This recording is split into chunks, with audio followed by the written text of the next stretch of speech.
Bonjour. Alors aujourd'hui, petite capsule sur le marché où vous allez rencontrer deux types d'agents principaux. D'un côté, vous avez les vendeurs de produits qui nous offrent leurs produits et de l'autre côté, vous avez les acheteurs qui consomment les biens. Alors, comment illustrer graphiquement l'offre et la demande? Commençons par la demande. Je ne sais pas vous, mais moi, j'adore les Legos. J'adore les Legos, j'aime beaucoup les petits gâteaux, mais pas trop, car attention les kilos. Alors, on va illustrer ici la demande avec des Legos. Vous voyez ici, j'ai une belle courbe de demande. Vous ne la voyez pas encore très bien, mais j'y arrive. Alors, graphiquement, vous avez ici en bleu notre axe des ordonnées qui représente l'axe des prix sur le marché. Le prix est une variable qui peut prendre toutes sortes de valeurs ici sur notre marché. Et sur l'axe des abscisses ici, vous avez les quantités de gâteaux. Alors, pour le premier gâteau ici, donc vous avez pour les quantités 1, 2, 3, 4, 5, 6. Pour le premier gâteau, sachant que chez moi, c'est l'heure de la collation actuellement, donc j'ai un petit creux, je valorise beaucoup ce premier gâteau, j'ai une disposition à payer assez élevée pour ce premier gâteau, donc je suis prête ici à le payer à ce niveau de prix qui est ici très élevé sur l'axe des ordonnées. Une fois que j'ai pris le premier petit gâteau, il est très bon.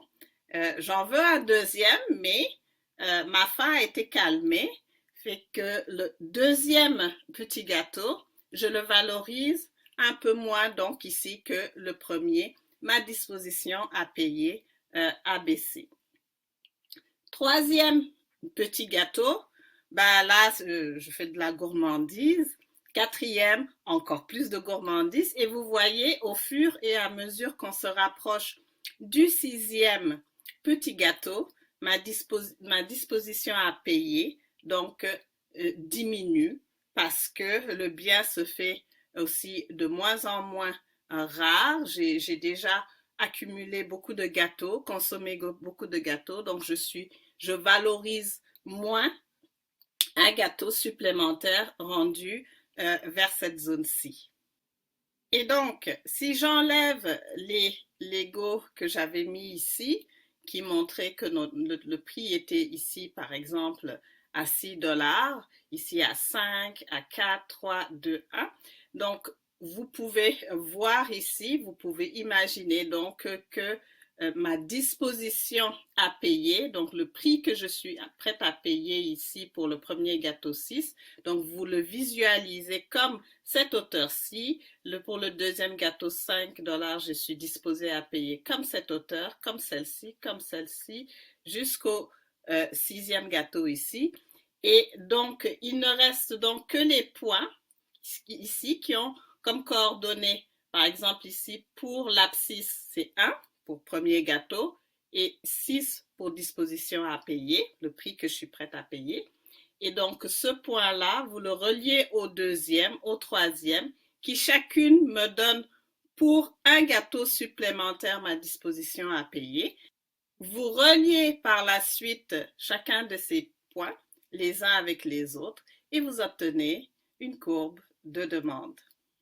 Cette courbe de demande est par exemple la mienne. Vous utilisez le même procédé pour construire la courbe de demande de ma voisine, de mon voisin, de votre courbe de demande à vous-même. Puis, ce qu'on va faire, c'est additionner de manière horizontale. Donc, pour chaque niveau de prix, pour chaque niveau de disposition à payer, la quantité totale demandée par chacun d'entre nous et nous obtiendrons la courbe de demande de marché pour les petits gâteaux, par exemple, à Montréal.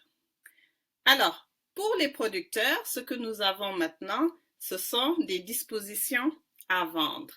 La fonction d'offre du producteur représente ses coûts de production, donc le minimum qu'il est prêt à recevoir pour céder le bien pour ne pas faire de perte.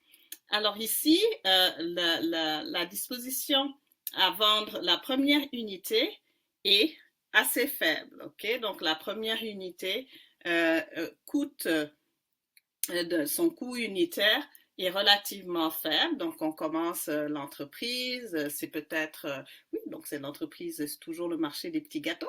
Donc, le premier gâteau, on est prêt donc à le vendre ici pas cher. Le deuxième gâteau nous coûte déjà un peu plus cher à faire. Donc, le troisième, le quatrième, le cinquième, etc. Donc, au fur et à mesure qu'on produit, et que la firme doit grossir, il faut il faut plus d'employés, etc. Donc, vous voyez, le coût des unités additionnelles est de plus en plus élevé et donc les dispositions à vendre se mettent ici donc à augmenter au fur et à mesure qu'on se met à produire.